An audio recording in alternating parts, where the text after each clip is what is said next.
سواری تو نہیں بدلی، البتہ سوار بدل گیا ہے، سوار بدل گیا ہے۔ اللہ اکبر کبیرہ۔ اس طرح اللہ کے محبوب صلی اللہ علیہ وسلم طائف پہنچے، 2 سال محبوب نے حضرت حلیمہ سعدیہ کی چھاتی سے دودھ پیا۔ ان کی ایک بیٹی تھی شیمہ اور ایک بیٹے بھی تھے، غالباً 4 ان کے بچے تھے۔ شیمہ محبوب صلی اللہ علیہ وسلم کو لے کر جاتی تھی، کھلاتی بھی تھی اور بکریاں بھی چراتی تھی۔ ایک مرتبہ جب محبوب کچھ بڑے ہو گئے، 2 سال سے زیادہ عرصہ ہو گیا، تو حلیمہ سعدیہ نے کہا شیمہ دیکھو بکریاں بیماری ہیں، بھوکی ہیں، اور تمہارے ابو کسی کام سے گئے ہیں اور مجھے گھر کا کام سے بیٹھنا ہے، تم جلدی جاؤ بکریوں کو چرا کر آؤ۔ تو شیمہ نے کہا امی میرے بھائی محمد کو میرے ساتھ بھیجو، کہ نہیں نہیں ان کو ساتھ میں مت لے جاؤ، تمہیں پتہ نہیں ہے یہ بچہ کس خاندان کا ہے، یہ اکلوتا ہے، باپ اس کے فوت ہو گئے، اگر کچھ اونچ نیچ ہو گئی، کچھ ہو گیا تو ہم ان کے گھر والوں کو کیا جواب دیں گے، اس لیے ان کو لے جانے کی بات مت کرو۔ نہیں امی پلیز، نہیں امی پلیز، مجھے جسے آج کا انداز ہوتا ہے خوش آمدانہ، امی میرے بھائی کو میرے ساتھ بھیجو، میرے بھائی کو میرے ساتھ بھیجو۔ اور کہنے لگے امی دیکھو میرا بھائی جب میرے ساتھ جاتا ہے تو بکریاں جلدی چارہ چر لیتی ہیں، اور جہاں میں بھائی کو لے کر گود میں بیٹھتی ہوں تو بکریاں ساری کی ساری میرے چاروں طرف حلقہ لگا کے بیٹھ جاتی ہیں اور میرے بھائی کے چہرے کو دیکھتی رہتی ہیں اور جگالی کرتی رہتی ہیں۔ خیر وہ میٹھے انداز سے، اتنا پیارے انداز سے انہوں نے بات کی کہ حلیمہ سعدیہ کا دل بھر آیا۔ انہوں نے کہا اچھا ٹھیک ہے تو بہت باتیں بنا رہی ہیں، لے کے جاؤ۔ چنانچہ وہ ان کو لے کر گئی۔ اللہ کی شان، حلیمہ سعدیہ کی یہ بیٹی شیمہ بکریوں کو چرا رہی تھی اور وہ کہیں دائیں بائیں تھی۔ اتنے میں دیکھتی کیا ہے کہ 2 شخص آئے، اور 2 شخص آنے کے بعد ان کو لٹایا اور سینے کو چاک کیا اور دل کو نکالا، اس کو کسی چیز سے دھونے لگے۔ جیسے یہ منظر دیکھا شیمہ کانپ گئی، فوراً دوڑتی ہوئی گئی امی امی۔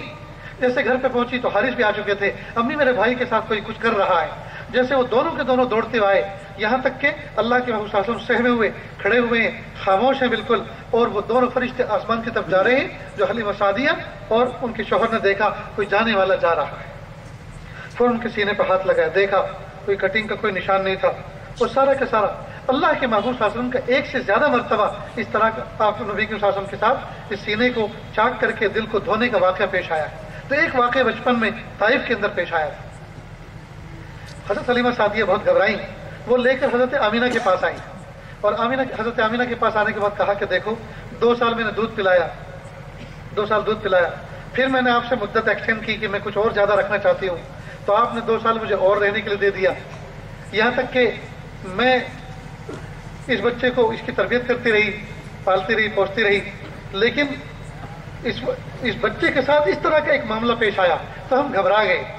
تو حضرت آمینہ نے فرمایا کہ اصل میں مکہ مکرمہ کے اندر ایک وبائی بیماری پھیلی ہوئی ہے، پتہ نہیں طاعون تھا یا بخار تھا، کہ یہاں ایک وبائی بیماری پھیلی ہوئی ہے، یا حالات ابھی ٹھیک نہیں ہے، تم اس کو لے کر جاؤ اور اس واقعے سے مت گھبراؤ، جب یہ بچہ میرے پیٹ میں تھا اس وقت میں نے نہ جانے کیا کچھ دیکھا ہے، یہ کوئی معمولی ہستی نہیں ہے، تم لے کے جاؤ، گھبراؤ مت، اللہ اس کا حافظ و ناصر ہے۔ چنانچہ وہ واپس لے کر گئی، اور اس طرح سے تقریباً 6 سال کا عرصہ اللہ کے محبوب صلی اللہ علیہ وسلم نے طائف کے اندر گزارا۔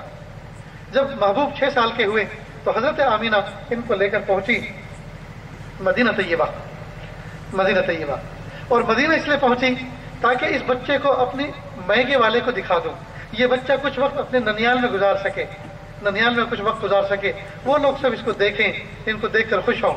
اور ان کا ایک مقصد یہ بھی تھا کہ حضرت عبداللہ جو فوت ہو گئے تھے وہ وہی مدفون تھے، تو وہاں حاضری دینا بھی مقصد تھا ان کا کہ کہاں مدفون ہوئے ذرا دیکھو تو صحیح۔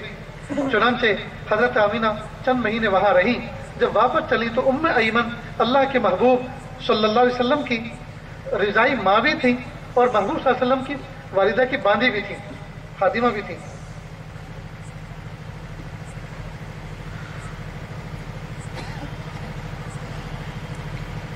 میں اپنی بات کو ذرا قریب کر رہا ہوں، بات ختم کریں گے انشاءاللہ، عشاء ہم سب کی باقی ہے۔ تو حضرت آمینہ کچھ مہینے وہاں رہی، اس کے بعد ام ایمن کے ساتھ اور اپنے بچے کو لے کر اونٹنے لے کر وہ چل پڑے۔ مدینے سے کچھ دور اور کافی دور ایک مقام ابوا وہاں پہنچی تھی۔ حضرت آمینہ بہت شدید بیمار ہو گئی، بہت شدید بیمار ہو گئی۔ اللہ کے محبوب صلی اللہ علیہ وسلم 6 سال کے بچے اور والدہ بہت شدید بیمار۔ اب محبوب بیٹھے ہوئے ہیں اور دیکھ رہے ہیں کہ امی لیٹی ہوئی ہیں اور بولتی بھی کچھ نہیں ہیں اور مایوس ہیں۔ آخر امی کو ہوا کیا ہے؟ حضرت آمینہ نے پورے جسم کی صلاحیتوں کو جمع کر کے اور ہمت کر کے کچھ کلام کیا، بول نہیں پا رہی تھی، کچھ ایسی شدید تکلیف تھی کہ بول ہی نہیں رہی، کوئی درد محسوس کر رہی تھی۔ جب آدمی کے کوئی بیک پین ہوتا ہے، یہ گردے کا درد ہوتا ہے، یہ دل کا درد ہوتا ہے، یہ درد ایسے ہی ہوتے ہیں کہ آدمی کو سانس بھی نہیں لینے دیتے، لہذا بول نہیں پا رہی تھی۔ بہت ہمت کر کے حضرت آمینہ نے کچھ زبان سے تکلم کیا اور کہا، ہر نئے کو پرانا ہونا ہے اور ہر ذی روح کو مرنا ہے، ہر نئے کو پرانا ہونا ہے اور ہر ذی روح کو مرنا ہے، اور میرا بیٹا یہ میرا نام روشن کر دے گا، یہ دنیا کے اندر اجالا پھیلا دے گا۔ اس طرح کا مفہوم تھا، اس طرح کی بات انہیں عربی میں کہیں کتابوں میں ملتی ہیں۔ اور اتنی بات کہہ کر آخری ہچکی لی اور وفات پا گئے، انتقال کر گئی۔ اللہ کے محبوب صلی اللہ علیہ وسلم 6 سال کے بچے اور ٹکٹکی باندھ کر زندگی کی بازی ہارتی ہوئی ماں کو دیکھ رہے ہیں، اور ماں فوت ہو گئی۔ اب ام ایمن نے اپنے ہاتھوں سے قبر کھودی، یا کسی قافلے والے کو روکا، مسافروں کو روکا، یا ابوا نام کی بستی آگے ہے جہاں مدفون ہے، وہاں تو کوئی بستی نہیں ہے، وہاں سے کچھ بلایا، یہ کچھ کتابوں میں ملتا نہیں ہے۔ بہرحال یہ کہ قبر کھودی گئی اور حضرت آمینہ کو اس کے اندر لٹایا گیا، اور جب پتھر لگا دیے گئے قبر کے اوپر، اللہ کے محبوب صلی اللہ علیہ وسلم قبر سے چمٹ گئے اور رونے لگے اور کہا، امی میں آپ کے بغیر نہیں رہ سکتا، امی میں آپ کے بغیر نہیں رہ سکتا، آپ یہاں پہاڑوں میں لیٹ کر کیا کرو گی، میں آپ کے بغیر نہیں رہ سکتا۔ حضرت ام ایمن نے محبوب کو پیار دیا اور ان کو اٹھایا اور لے کے چلنے لگی۔ جسے تھوڑی دور لے کے چلی تھی، محبوب نے پھر قبر کی طرف دیکھا، پھر اپنا ہاتھ اپنا چھڑایا اور واپس آ کر قبر سے لپٹ گئے اور کہا، امی میں آپ کے بغیر نہیں رہ سکتا، میں آپ کے بغیر نہیں رہ سکتا، آپ یہاں پہاڑوں میں کیا کرو گی۔ اس کے بعد پھر دوبارہ اٹھایا، پیار دیا، محبت دی، لاڑ کیا، تھوڑا سا اور آگے لے کر گئی، پھر ہاتھ چھڑایا، پھر دوڑ کر آئے اور پھر قبر سے چمٹے، یہاں تک کہ 6 سال کا یہ بچہ پھوٹ پھوٹ کر رویا۔ تیسری مرتبہ ام ایمن نے بڑی ہمت کر کے ان کو گود لیا، اونٹنی پر بٹھایا۔ تقریباً 8 دن یا 12 دن کے اندر یہ لٹا پٹا قافلہ مدینہ منورہ پہنچا۔ ام ایمن تھی، اونٹنی تھی اور محبوب تھے۔ ام ایمن کہتی ہیں خاندان والوں کو کہ پورے راستے یہ بچہ، پورے سفر میں یہ بچہ روتا رہا مسلسل، اور یہ عاجز کہتا ہے کہ جس وقت محبوب صلی اللہ علیہ وسلم مکہ مکرمہ میں داخل ہوئے، کوئی ہستی ایسی نہیں تھی آسمان کی چھت کے نیچے جس کو ماں کہہ کے پکارا جائے اور جس کو باپ کہہ کے پکارا جائے۔ ماں کا بھی سایہ اٹھ گیا اور باپ کا بھی سایہ اٹھ گیا۔ خیر اللہ کے محبوب صلی اللہ علیہ وسلم پہنچے، دادا عبد المطلب نے بہت پیار کیا، بہت پیار کیا، یہاں تک کہ جب ان کا آخری وقت آیا، انتقال ہونے لگا، تو انہوں نے اپنے دوسرے بیٹے ابو طالب کو بلایا۔ ابو طالب اور عبداللہ یہ دونوں کے دونوں سگے بھائی تھے، کیونکہ عبد المطلب کے 10 بیٹے تھے، 10 بیٹوں میں عبداللہ اور ابو طالب یہ دونوں کے دونوں ایک ماں سے تھے، یعنی دوسری بیوی سے تھے، یہ سگے بھائی تھے۔ چنانچہ ابو طالب کے حوالے کیا کہ بیٹا میرے اس بچے کا خیال رکھنا، باپ کا سایہ نہ دیکھ سکا اور ماں کا سایہ نہ دیکھ سکا، ذرا اس کا تو خیال رکھنا۔ اور وہ تو انتقال کر گئے۔ جب عبد المطلب کا انتقال ہوا، دادا کا کتابوں میں لکھا ہے اللہ کے محبوب صلی اللہ علیہ وسلم کے جنازے میں پیچھے چل رہے تھے، اللہ کے محبوب صلی اللہ علیہ وسلم کے جنازے میں چل رہے تھے اور پنجوں کے بل چل رہے تھے، چھوٹے سے تھے، پنجوں کے بل چل رہے تھے اور زاروں قطار رو رہے تھے اپنے دادا کی یاد میں۔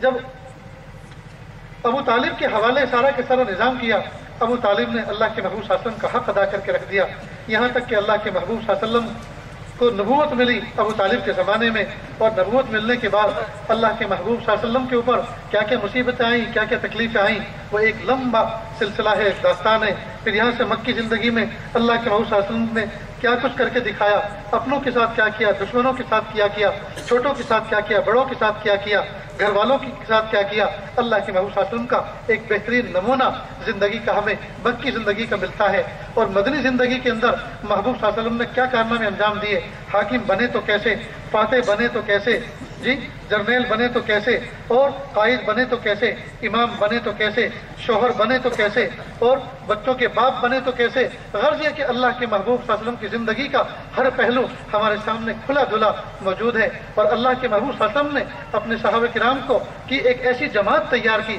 اپنے صحابہ کرام کی ایک ایسی جماعت تیار کی کہ محبوب صلی اللہ علیہ وسلم کی ایک ایک زندگی کے اسوے کو، قدوے کو اور نمونے کو انہوں نے اپنی ذات کے اندر سمویا، اپنی ذات کے اندر محبوب صلی اللہ علیہ وسلم کی باتوں کو اپنی ذات کے اندر انہوں نے لیا اور لینے کے بعد اس پر عمل کیا، وہ بھی کامیاب ہو گئے اور ان کی نقل کرنے والے بھی کامیاب ہو گئے۔ آج بھی دوستو اگر ہم یہ چاہتے ہیں کہ ہم اپنی زندگیوں کے اندر کامیاب ہو جائیں، ہمیں چاہیے کہ ہم اللہ کے محبوب صلی اللہ علیہ وسلم کے اسوے اور قدوے اور نمونے کو اپنی زندگی کا نمونہ بنائیں۔ اللہ کے محبوب صلی اللہ علیہ وسلم کی تعلیمات میں یہ تعلیم جو اللہ تعالیٰ نے محبوب کو سمجھایا، جس کا قرآن پاک میں تذکرہ، اور محبوب نے جس پر عمل کر کے دکھایا کہ جو کام بھی کرو تم اخلاص کے ساتھ کرو، اور اخلاص نام یہ ہے کہ کام کرو مخلوق کو دکھانے کے لیے نہیں، صرف اور صرف خالق کو دکھانے کے لیے، صرف اور صرف خالق کو دکھانے کے لیے۔ اگر کاش کہ آج کے حکمراں اللہ کے محبوب صلی اللہ علیہ وسلم کی زندگی کے پہلوؤں کو سنیں، محبوب کے صلی اللہ علیہ وسلم کے پہلوؤں کو دیکھیں، اور انہوں نے کس طرح سے حکومت کر کے دکھائی اور دنیا کے اندر امن کس طرح سے انہوں نے قائم کر کے دکھایا۔ آج ساری دنیا کے پاس بہترین سے بہترین صلاحیت موجود، بہترین سے بہترین آئٹم موجود، بہترین سے بہترین چیزیں موجود، سب کچھ ہونے کے باوجود جتنی دنیا آج اس ترقی کے زمانے میں پریشان ہے، اتنی اس دھرتی کے اوپر آسمان کی چھت کے نیچے کسی دور میں اتنی پریشان نہیں تھی۔ آج دنیا کی حکومتوں کے پاس اتنے اسلحہ، انسانوں کو برباد کرنے والے اتنے اسلحہ موجود ہیں، بلکہ آج تو یوں کہتا ہے ہر حکومت کے پاس اتنی گولیاں ہیں کہ اتنے انسان موجود نہیں ہیں ملک میں جتنی گولیاں موجود انسانوں کو ہلاک کرنے والی۔ بلکہ آج ترقیات کے نام پر ملکوں کے پاس اور حکومتوں کے پاس انسانوں کو ختم کرنے والی جتنی چیزیں جس کے پاس زیادہ موجود ہیں وہ اتنا زیادہ سپر پاور ہے۔ یہی معیار ہے نا دوستو، انسانوں کو ہلاک اور قابو کرنے میں، انسانوں کو ہلاک اور برباد کرنے میں جس کے پاس جتنا اسلحہ زیادہ وہ پوری دنیا کا مالک بنا ہوا ہے، اور جو جس کو زیر کر دے اپنی طاقت کی بنیادوں پر، ہتھیاروں کی بنیادوں پر، وہ پھر اس کا بڑا، یعنی طاقت کا معیار ہی بڑا عجیب ہو گیا۔ اخلاق معیار نہیں رہے، کردار معیار نہیں رہا، بلکہ ظلم معیار بن گیا ہے۔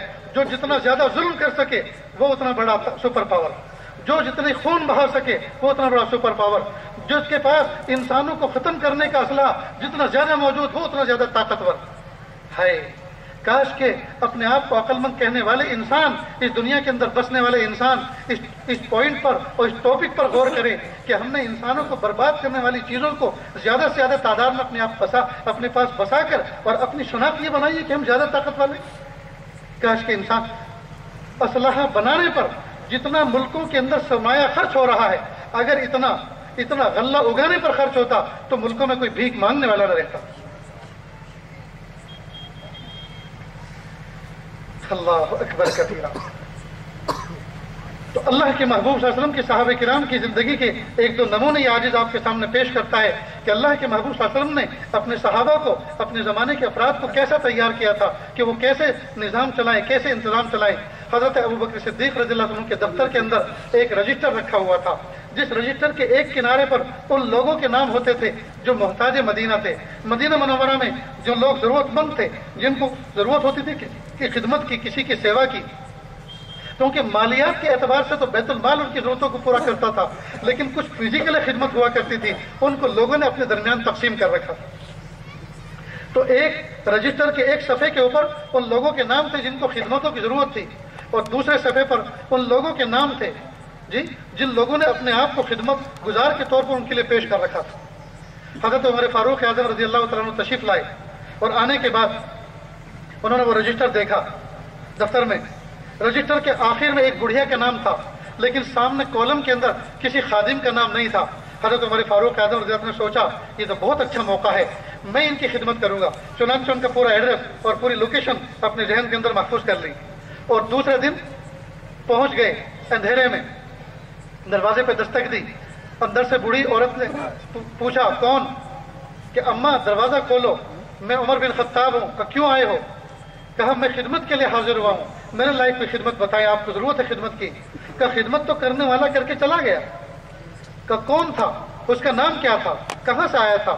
کہ میں نے آج تک یہ نہیں پوچھا اس کا نام کیا تھا، اور نہ مجھے اس نے بتایا، اور نہ مجھے پوچھنے کی ضرورت پیش آئی، لیکن جب وہ آتا ہے تو سلام کرتا ہے اور کہتا ہے اماں پردہ کر لو، میں خدمت کرنے کے لیے حاضر ہوا ہوں۔ وہ آتا ہے، مشکلے سے برتن میں پانی بھر جاتا ہے، چولہے کے پاس لکڑی ڈال جاتا ہے، آنگن کو صاف کر جاتا ہے، اور جب جاتا ہے کہتا ہے اماں السلام علیکم، دروازہ بند کر لو، پردہ ختم ہو گیا، ہم جا رہے ہیں۔ جب وہ دروازہ بند کرتا ہے، آواز سے چلا جاتا ہے، تو میں اٹھتی ہوں اور گھونگھٹ اوپر اٹھاتی ہوں اور کنڈی لگا کر دروازہ بند کر کے اپنے کام میں مصروف ہو جاتی ہوں۔ حضرت عمر حیران کہ یہ کون مخلص ہے، یہ کون آدمی ہے جس نے رجسٹر میں نام بھی نہیں لکھا اپنا۔ دوسرے دن ذرا پہلے سے آ کر کسی جھاڑی میں چھپ گئے، دیکھتے کیا ہے، اندھیرا ہوا، ایک شخص آتا ہے، اپنی چپل بھی اپنے ہاتھوں میں لیے ہوئے ہیں تاکہ چپل کی آہٹوں سے کسی کو پتہ نہ چل جائے۔ دروازے پہ آ کے دستک دی، اماں دروازہ کھولو، خادم خدمت کے لیے حاضر ہوا ہے۔ خدمت کرنے کے بعد جب واپس ہوئے تو حضرت عمر فاروق اعظم رضی اللہ عنہ راستے میں کھڑے ہو گئے، راستہ روک کر دیکھتے کیا ہیں، سامنے امیر المومنین حضرت ابوبکر صدیق رضی اللہ عنہ کھڑے ہوئے۔ فوراً کہنے لگے، اے امیر المومنین، آپ خدمت کے لیے آتے ہیں بڑھیا کی، اور آپ نے خدمت گزاروں کی فہرست میں اپنا نام بھی نہیں لکھا۔ تو کہا، اے بھائی عمر بن خطاب، جس ذات کے لیے کرتا ہوں وہ میرا بھی نام جانتا ہے، میرے باپ دادا کا بھی جانتا ہے۔ دوستو، یہ لوگ کرتے تھے اور چھپتے تھے، اور آج ہم لوگ کرتے کچھ نہیں اور چھپتے بہت ہیں۔ آج کے حکمراں سنیں اس بات کو کہ وہ کرتے کچھ نہیں اور چھپتے بہت ہیں۔ کتنا بڑا فرق ہے۔ اپنے نام کے ایڈورٹائز میں اور اشتہار میں جتنا پیسہ خرچ کرتے ہیں، نہ جانے کتنے یتیم بچوں کی اسکول کی فیس جمع ہو سکتی ہے، نہ جانے کتنے یتیم بچوں کی اسٹیشنری کا سامان ان کو فراہم کیا جا سکتا ہے، نہ جانے کتنے بیوہ اور مسکین گھروں کے چولہے جل سکتے ہیں، اور کتنے گھروں کا ناشتے اور کھانے کا انتظام ہو سکتا ہے، جتنا ہم اپنے ایڈورٹائز پر خرچ کرتے ہیں۔ میرے بھائیوں، اللہ کے محبوب صلی اللہ علیہ وسلم نے ایک ٹاپک اور ایک موضوع دیا اور ایک سجھاؤ دیا کہ جو بھی کام کرو اللہ کی رضا کے لیے کرو۔ یہ دیکھنے والے ایک وقت تمہیں کھانا نہیں دے سکتے۔ تم اگر یہ چاہو گے کہ ہم یہ کام کریں لوگ واہ واہ کریں گے، اس واہ واہ سے کیا ہوگا؟ تمہارے بھوک کے پیٹ میں کچھ لقمے چلے جائیں گے؟ کیا تمہاری بھوک دور ہو جائے گی؟ واہ واہ سے تمہاری بھوک نہیں دور ہوگی، اور اللہ اس سے ناراض ہو جائیں گے۔ کام کرو تو صرف اللہ کے لیے کرو، اخلاص کے ساتھ کرو۔ اخلاص کی ایسی مثال کائنات کو ڈھونڈتے رہو دوستو، نہیں مل سکتی۔ اللہ کے محبوب صلی اللہ علیہ وسلم نے ہمیں اخلاص کے ساتھ عمل کرنے کا ایک جذبہ عطا فرمایا، اخلاص کے ساتھ عمل کرنے کا ایک ڈھنگ اور ایک سجھاؤ عطا فرمایا۔ عبد الرحمن ابن عوف رضی اللہ تعالیٰ عنہ، ابو عبیدہ بن جراح رضی اللہ عنہ، فاتح شام، مدینہ منورہ میں ایک مرتبہ ایک یہودی آیا اور کہا، اے محمد صلی اللہ علیہ وسلم، ہمارے قبیلے میں کچھ لڑائی ہو گئی ہے مال کے تقسیم کے بارے میں، یا تو آپ خود چلو اور ہمارا فیصلہ کر دو۔ دشمن بھی آپ قسم سے فیصلہ کرواتے تھے کہ یا تو خود چلو اور فیصلہ کر دو، نہیں تو آپ کسی امین کو بھیجو، اپنے صحابہ میں سے کسی امین کو بھیجو جو ہمارے درمیان میں سولوشن کرا دے۔ چنانچہ اللہ کے رسول نے فرمایا کہ میں تو مصروف ہوں، لیکن میں ظہر کی نماز کے بعد تم آؤ، نماز میں آؤ، میں تمہیں ایک امین کو آپ کے حوالے کرتا ہوں۔ حضرت عمر بن خطاب رضی اللہ عنہ فرماتے ہیں، سبحان اللہ، اللہ کے محبوب صلی اللہ علیہ وسلم نے یہ فرمایا ہے کہ ظہر کی نماز میں آؤ، پھر میں تمہیں نماز کے بعد تمہارے ساتھ ایک امین کو بھیجتا ہوں۔ تو یہ بات تو پکی ہے کہ جس کو بھی آپ قسم بھیجیں گے یا سلیکٹ کریں گے وہ امین ہوگا۔ تو کیوں نہ میں آپ قسم کے قریب رہوں تاکہ میرا سلیکشن ہو جائے اور میں آپ قسم کے قول کے مطابق امین کہلاؤں۔ چنانچہ حضرت عمر فاروق اعظم صف میں بیٹھ گئے، اور جب آپ نے سلام پھیرا اور اپنے صحابہ کی طرف دیکھنا شروع کیا تو حضرت عمر اپنے آپ کو ذرا اپ کر رہے تھے، اونچا، تاکہ میرا انتخاب ہو جائے، ذرا اونچے کندھے دکھا رہے تھے۔ اللہ کے محبوب صلی اللہ علیہ وسلم نے انتخاب کیا تو ابو عبیدہ بن جراح کا رضی اللہ عنہ، کہ ابو عبیدہ بن جراح جاؤ ان کے ساتھ، اور فرمایا لکل امت امین وامین هذه الامه ابو عبیدہ بن جراح رضی اللہ عنہ۔ ہر امت کا ایک امین ہوا کرتا ہے، اس امت کا امین ابو عبیدہ بن جراح ہے۔ حضرت عمر فاروق اعظم فرماتے ہیں رضی اللہ عنہ، فرماتے ہیں کہ میں نے اپنے دل میں ابو عبیدہ کو شاباشی دی، اے ابو عبیدہ شاباش ہو، ایک امین نے آپ کو امین کا خطاب دے دیا، ایک امین نے آپ کو امین کا خطاب دے دیا۔ معلوم ہوا کہ جب کوئی منصب کسی کو ملے تو حسد نہیں کرنا چاہیے، جیل سے نہیں کرنا چاہیے، بلکہ اس کو مبارکباد دینی چاہیے، اس کے لیے دعا کرنی چاہیے کہ اللہ پاک نے آپ کو یہ منصب دیا، اللہ آپ کو اس منصب کے مطابق کام کرنے کی توفیق دے۔ اور آج ہمارا حال ہی ہوتا ہے، ہم دیکھتے ہیں کیسا کرتا ہے، ہم دیکھتے ہیں یہ کام کیسے کرتا ہے، اس کی ٹانگیں کھینچ ڈالیں گے، ہم اس کو اوورٹیک کریں گے، ہم اس کو ہرائیں گے، جی۔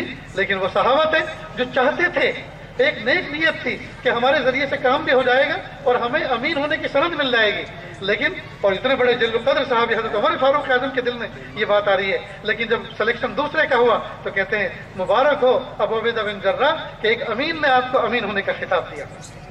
ابو عبیدہ بن جراح رضی اللہ عنہ ملک شام کے فاتح تھے، وہاں فتوحات پہ فتوحات کی، فتوحات پہ فتوحات۔ حضرت عمر فاروق اعظم رضی اللہ عنہ وہاں تشریف لے گئے، دیکھا کہ دمشق کے بازاروں میں جگمگ جگمگ ہے، سوچنے لگے جہاں کے عام رعایا اتنی خوشحال ہے، وہاں کا جو حاکم ہے وہ کتنا خوشحال ہوگا، گورنر کتنا خوشحال ہوگا۔ راستے میں دیکھتے کیا ہے، ابو عبیدہ بن جراح راستے میں مل گئے، کہا بھائی ہمیں اپنے گھر تو لے کے چلو کہ امیر المؤمنین تشریف لائیے۔ لہٰذا گھوڑے پہ بٹھایا، گھوڑے پہ تو اپنے اپنے تھے، لہٰذا چلے، پورا شہر پار ہو گیا، جنگل آیا، نخلستان آیا۔ حضرت امیر المؤمنین نے سوچا کہ انہوں نے ضرور کوئی فارم ہاؤس بنایا ہوگا، فارم ہاؤس بنایا ہوگا بستی کے بالکل باہر۔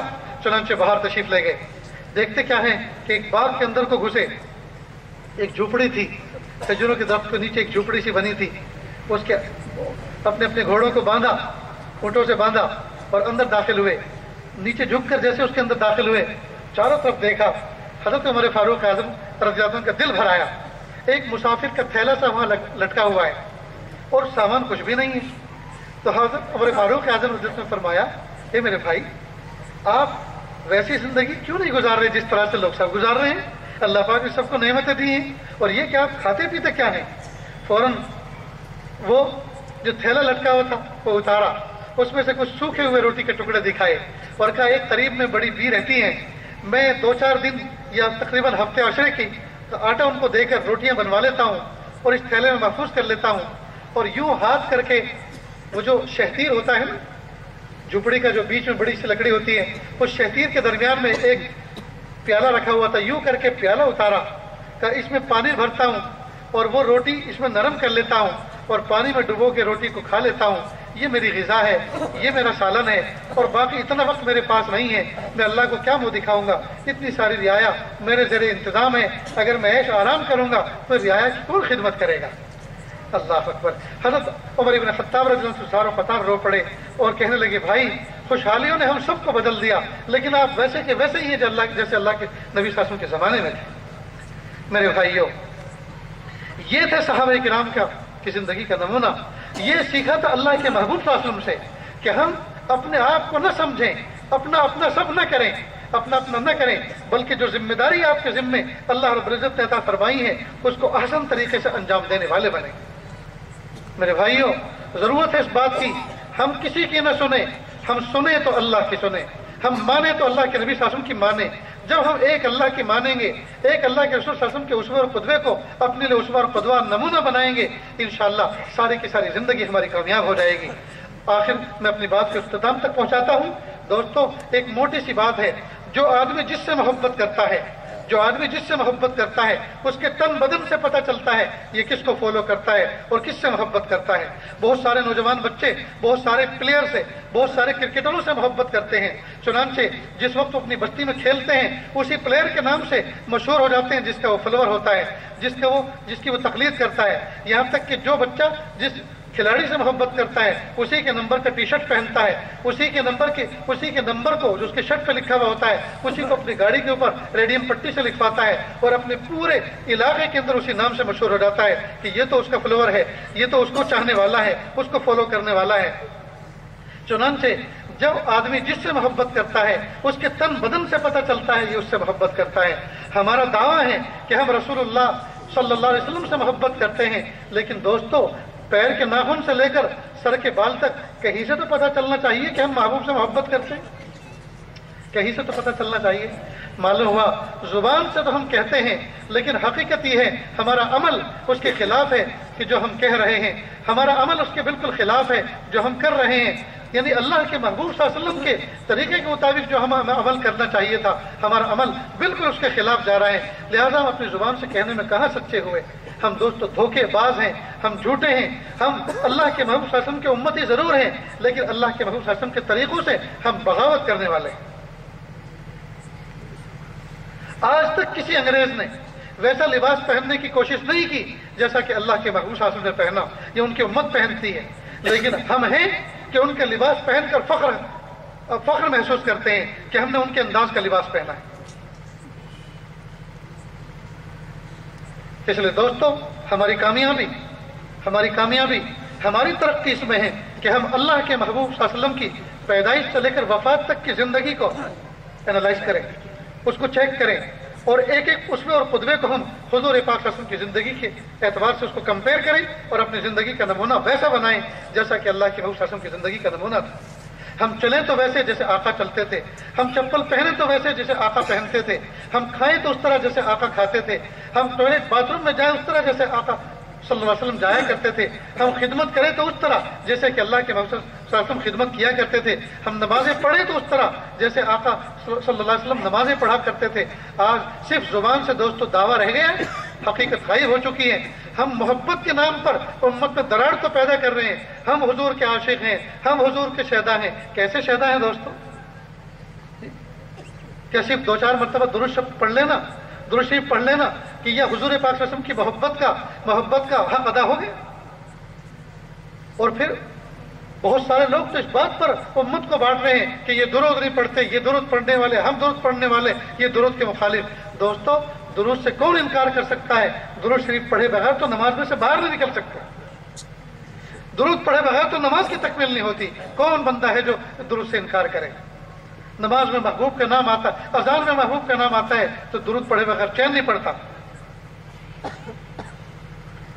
دوستو، ہم دھوکے سے نکلیں، اور یہ امت کی جو تقسیم لوگوں نے کر دی ہے، اللہ تعالیٰ ان کو ہدایت عطا فرمائے، جو امت کے درمیان دراڑ پیدا کر رہے ہیں اس عنوان کو ڈال کر کہ یہ ان کو نہیں مانتے، یہ ان کو نہیں مانتے۔ کون سے وہ لوگ ہیں دوستو جو حضور پاک صلی اللہ علیہ وسلم کی محبت کے بغیر اپنے ایمان کی تکمیل کر سکتے ہیں؟ لا الہ الا اللہ محمد رسول اللہ صلی اللہ علیہ وسلم کلمے کے 2 جز ہیں جی۔ اللہ تعالیٰ، اللہ کے سوا کوئی معبود نہیں، محمد رسول اللہ صلی اللہ علیہ وسلم اللہ کے محبوب، اللہ کے بھیجے ہوئے پیغمبر اور نبی محبوب ہیں۔ اس کلمے کے پڑھے بغیر تو ایمان کی تکمیل نہیں، اس کے بغیر تو نجات نہیں دوست۔ اس لیے دھوکے سے نکلنا چاہیے۔ یہ آج ایک مثال دے کر بات کہتا ہے کہ کئی مرتبہ نوجوان بچے گھر سے نکلتے ہیں، بازار کی طرف جاتے ہیں، اور بوڑھی ماں پوچھتی ہے، بیٹا کہاں جا رہے ہو؟ اماں دیکھو میرے راستے میں بار بار رکاوٹ مت ڈالا کرو، یہ ٹوکا ٹاکی چھوڑ دو، روزانہ کہاں جا رہا ہوں، کہاں میں جہنم میں جا رہا ہوں، اس طرح کے الفاظ کہتا ہے۔ ماں سہن کر رہ جاتی ہے، کئی مرتبہ سخت و سست کہتا ہے، اور جب آتا ہے تو دبنگ بن کے گھر میں آتا ہے، کمانڈر بن کے گھر میں آتا ہے، ماں سے پھوٹے منہ سے بات نہیں کرتا۔ اب یہ بچہ جو ماں کے ساتھ اس طرح کا برا بہیو کرتا ہے، برا سلوک کرتا ہے، یہ اگر کبھی مٹھائی لے کر آئے اور کہہ لو اماں تمہارے لیے مٹھائی لاؤ، ماں کی آنکھوں میں آنسو بھر آتے ہیں اور کہتے بیٹا یہ مٹھائی مجھے کڑوی لگتی ہے، یہ مٹھائی مجھے نہیں چاہیے۔ میرے ساتھ معاملہ تو پٹائی جیسا کرتا ہے، اور لے کر آتا ہے مٹھائی، بیٹا یہ مٹھائی مجھے اچھی نہیں لگتی ہے، کڑوی لگتی ہے، یہ مٹھائی مجھے اچھی نہیں لگتی، یہ مٹھائی مجھے کڑوی لگتی ہے۔ کہیں ایسا نہ ہو دوستو، یہ جو درود ہم حضور پہ بھیجتے ہیں، کہیں حضور پاک صلی اللہ علیہ وسلم کو یہ درود کڑوا نہ لگتا ہو کہ میرے طریقے کے خلاف زندگی گزار رہے ہو، میرے طریقے کے خلاف بغاوت کر رہے ہو جی، میرے طریقے سے ہٹ کے زندگی گزار رہے ہو اور مجھ پہ درود پڑھ رہے ہو، کس منہ سے؟ مجھے نہیں چاہیے تمہارا درود، رکھو اپنے پاس۔ اس لیے میرے بھائیو، ارادہ کرو، پیر کے ناخن سے لے کے سر کے بال تک محبوب صلی اللہ علیہ وسلم کے طریقے کو اپنائیں گے۔ لوگ تو میرے پیارے نبی کو